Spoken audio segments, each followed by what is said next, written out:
Good afternoon, folks. Welcome to another daily reflection. Let's jump in. This is a reading from the Gospel of St. Luke. This is taken from chapter 4 of St. Luke. Jesus went down to Capernaum, a town of Galilee, where he began instructing them on the Sabbath day, and they were spellbound by his teaching, for his words had authority. In the synagogue there was a man with an unclean spirit, who screamed out in a loud voice, "Leave us alone! What do you want of us, Jesus of Nazareth? Have you come to destroy us? I know who you are. You're the Holy One of God." And Jesus said to him sharply, "Be quiet. Come out of him."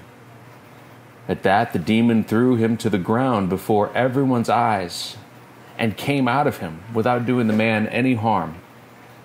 And all were struck with astonishment, and they began saying to one another, "What is there about his speech? He commands the unclean spirits with authority and power, and they leave." And Jesus' renown kept spreading throughout the countryside. The Gospel of the Lord. Have you come to destroy us, Jesus of Nazareth? This is the question that the unclean spirit asks Jesus. And it's a question that maybe you and I at different points in our life have asked Jesus as well, although maybe we're not aware of it, or maybe we don't want to admit it. But there are moments in the life of any follower of Jesus where you find yourself kind of scratching your head and you're like, "Lord, really? I mean, look at all I'm doing. I'm working really hard trying to do the right thing, and this cross is getting really heavy. Are you trying to destroy me, Lord? Or are you on my side? Are you trying to destroy me?" And Jesus' answer to that is, yes, I am trying to destroy you. Now, hold on, before you freak out, let me explain what I mean. Have you ever met anybody in your life who you would say is fake? That person's fake. You know, somebody who, pretends to be all nice and happy, but inside they're just seething with anger, right? Or somebody who walks around and they give off this sense that they've got it all figured out. Life just comes easy to them and they have all the answers, when really inside they're really full of doubts and insecurities. I think we've all met people like that. In fact, at times we are people like that. And that's just part of being human. Sometimes we find that we're fake. And by fake, I mean that the reality inside doesn't match the reality outside. That what's going on inside of our hearts doesn't match the way we talk. It doesn't match the way we act.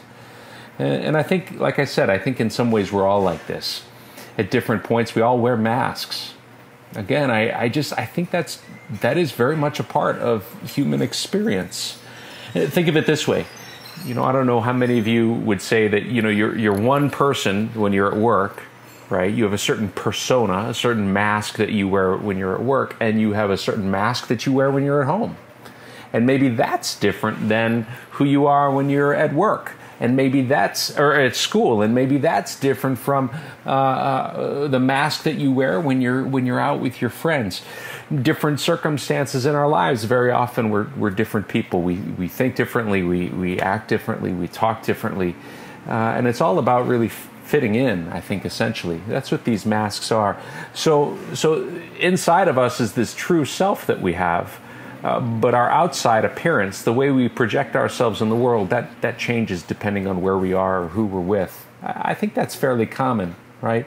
So what's going on with that? Well, think of it this way. Inside of each of us, there's our truest self, right? There's our inmost being. And that inmost being is the part of us that's made in the image and likeness of God. That's the place inside of us where God's Spirit dwells. That's the part of us that lives in God's presence. That's the part of us that knows that we are indeed God's beloved children. That true self, as some mystics have called it, as some psychologists have called it, that true self is the source of our dignity. It's the source of our strength. It's the source of our creativity. That true self is there. So where does the rest of it, where do our masks come from? See, so if that's my true self, if my true self is this beloved of God, why do I bother wearing masks? Why can't I be more authentic in any situation that I'm in? Well, I think it works like this. I think for most of us, if not all of us, when we're very small, we get hurt. Maybe somebody says something to us, or maybe somebody does something to us that convinces us that we're not God's beloved. We begin to feel ashamed of ourselves. We begin to buy into the myth that maybe I'm not really made in God's image and likeness. Again, this is what we call shame. And so even as small children, we decide that we have to shield ourselves from future hurts. And so what we do is effectively we pretend that we're somebody else. We put on that mask so that we can be accepted, so that we can avoid being hurt in the future.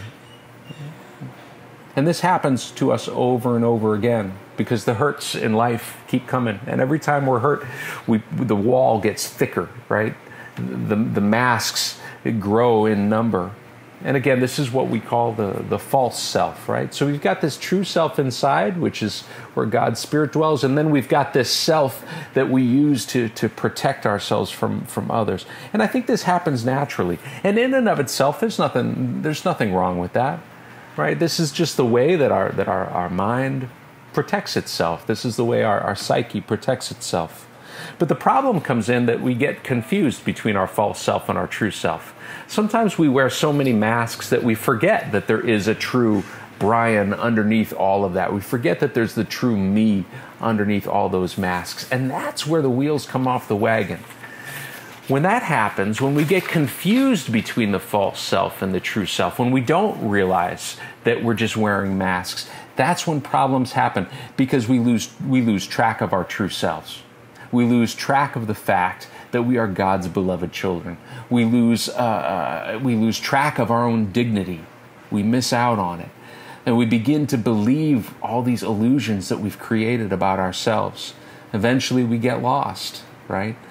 We lose touch with our dignity and our strength. We find ourselves wandering down the wrong paths in life because we're no longer listening to our innermost selves. And we get hurt again and again.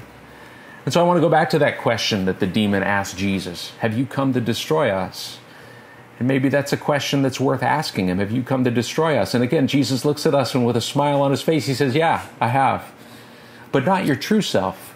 I've come to set you free from your false self. I've come to set you free from the tyranny of these illusions that you carry around. And at times when Jesus sets us free from that, when he sets us free from things like our ego, and again, these myths that we make up about ourselves, when he sets us free from that, at first it hurts. It feels like the world is falling apart. It feels like we are falling apart. But I think what Jesus is trying to do, again, is to bring out that true self, right? And this is, in some ways, in many ways, this is the spiritual journey, right? This is the spiritual journey that Christ wants to set us free from all those things that hold us bound, just like he set the man with the unclean spirit, just like he set him free from what held him bound. And that's true for each of us.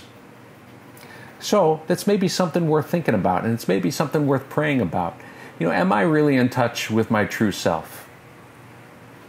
And maybe if I'm not, maybe I need to take a little bit more time of quiet and prayer so that I can get there. All right, I hope you guys have a beautiful evening. Stay safe.